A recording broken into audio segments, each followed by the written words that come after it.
qualified, right, by the cybersecurity expertise, guidance, and advice that we can give.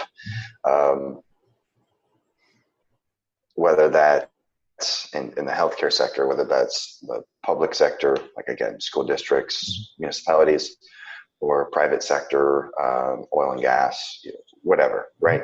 Whatever the case may be.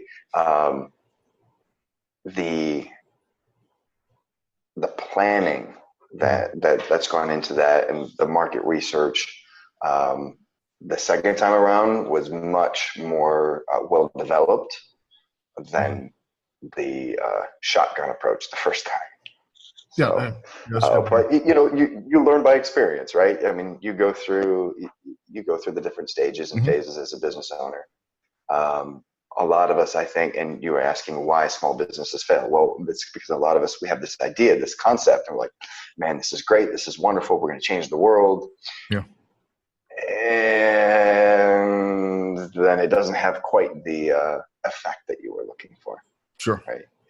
So it goes back to staying power in that case, right? So if it doesn't have that impact, do you have the power to either stop and press the reset button, sit down, take a look at the market with what you're doing, see if there's a need for your services or your products. Sure. In most cases there is, right? But it just depends. And looking at that and developing, again, getting back to planning, developing that plan, and then going forward from there. Yeah, and some cases you were mentioning the need. Sometimes there is a need, but maybe not where you're looking. There may be a geographical need, so you're trying to sell the right product at the right time, but at the wrong place. So that's part of that research and development period that you need to go through, and just make sure that what you're trying to do is in the right location, or at the right time. It might be that it's a really good idea, but the market's not quite ready for you. So can you shelf it, or hold on, or can you just trudge through and have the stamina and the funds even to be able to make it through the dry season until it's able to come to market. So right. There's a lot of things that come into play. That's exactly. Yep. Yeah, that's exactly right. And if you're in that dry season, if you're trudging through, again, I think it's important to take a step back, right?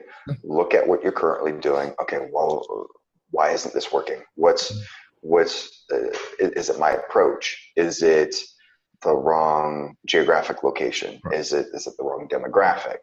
Right? Look at those. Take that time to step back. Get the 50-foot view, as it were, right?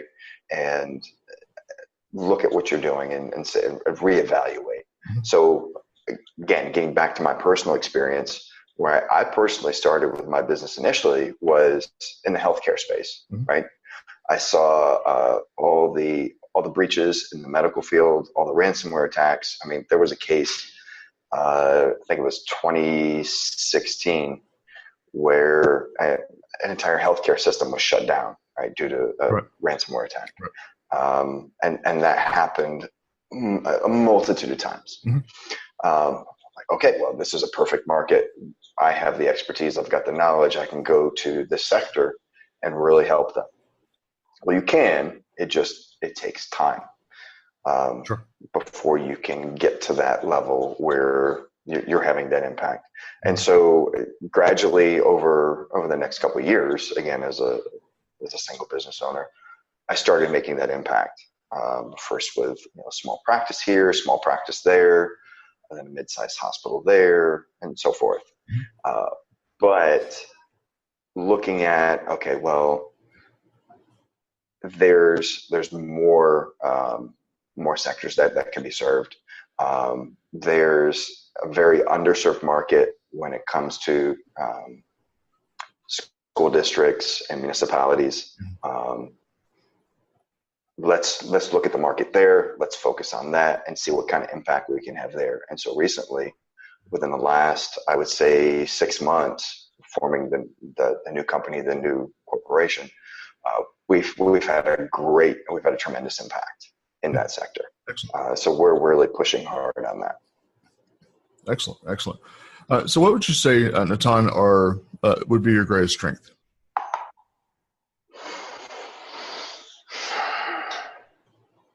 My greatest strength?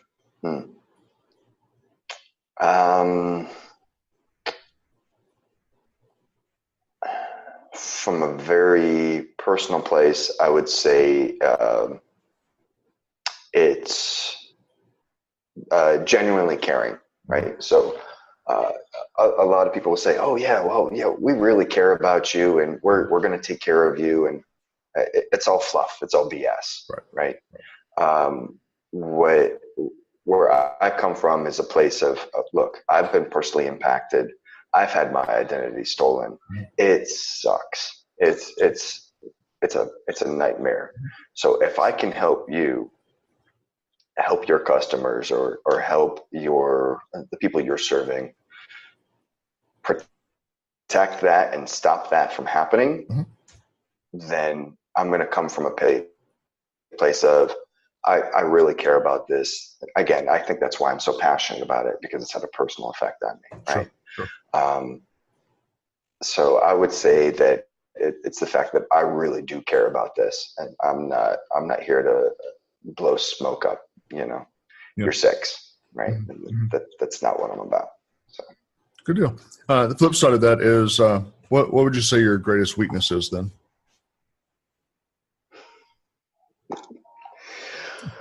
Greatest weakness.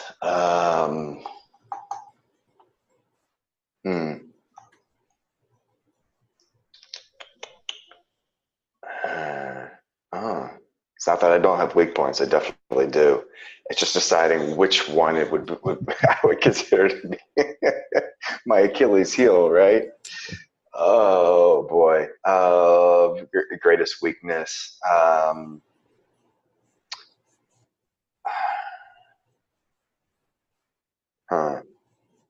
Trying to think. There's a couple different areas, right?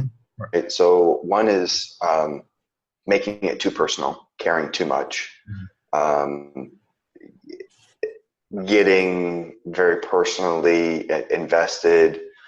Say, for example, I'm talking to a hospital, or I'm talking to like the CTO of a hospital, right? Like Chief Technology Officer, or the Chief Information Officer.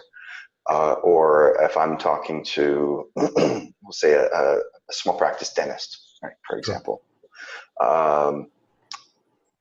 because I'm so passionate about protecting that business and protecting those assets, I can take it very personally if they decide and say, "Oh, no thanks," right? So I would consider that a weakness. Yeah. The other being the tendency to want to help everyone, right? I can help this person, and I can help that person, and I can help this company, and I can help that organization, and stretching myself too thin, right? That I would consider that to also be an area of weakness. So being mindful of those things, and one, not taking it personally if somebody says no, because I know a lot of people do, myself included sometimes.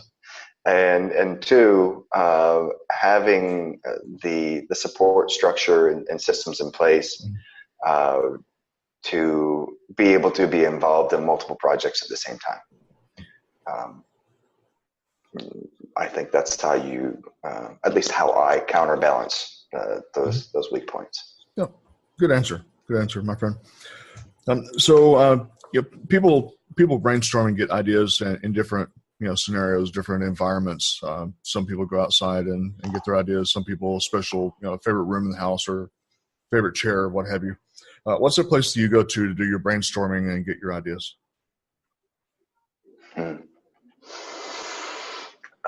I don't know if I have a specific place. Sometimes I'll be driving, thought will pop into my head.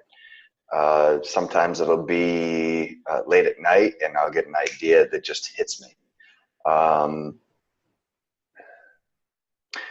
In terms of trying to think things through and coming up with something more well-developed, I try not to do my brainstorming alone. I like to have other people, my team, my partners, to bounce ideas off of, right? So maybe I have a great idea. Maybe it's actually it's a crap idea, right?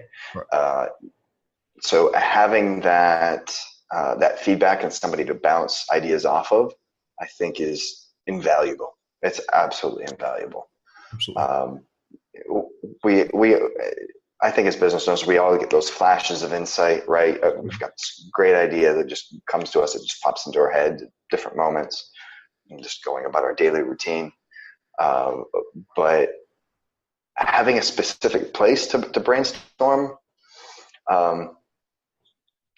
personally, I like to do it over whiskey and cigars, but that's just that's how I like to do it. Everybody's got their own thing they like to do. But having that environment, it's a relaxed environment, and then having my team members to talk with and bounce those ideas off with, again, for me has been really, really fantastic. And so I would recommend to our listeners that whether you have a team, whether you don't have a team, if you've got somebody that you can rely on and bounce ideas off of, I think that's absolutely invaluable as a business owner to have that resource. And that's where your real effective brainstorming comes into play. Right. Yeah, there's lots of mastermind groups that you can look for in your area that, if nothing else, find a good mastermind group. That way you can bounce ideas off of those other professionals and, get that insight, because, that way at least you have their perspective and their experience to help, weed out what might have been just a passing thought that probably you should have left passing on along, or is it one you want to grab a hold of and implement? So it's good to have those mastermind things. And sure, a little shameless plug is, we vets are starting up a mastermind thing here through one of our Facebook groups. So I heard rumors of that. I'll have to touch base with you on that later. Yeah, that'll be fun. Try to get a whole bunch of us together and sure. no obligations and no expectations, just pure mastermind between peers. That's cool. That's the way it should be. Yep, I agree. So if you're to describe maybe your piece of your partnership that you have at a very high level for someone, because partnership arrangements are unique and they're different than the normal business relationships. How would you describe that role that you have within that partnership? Sure. So there's actually a couple of different roles, the different hats, if you will, that I wear within that partnership. For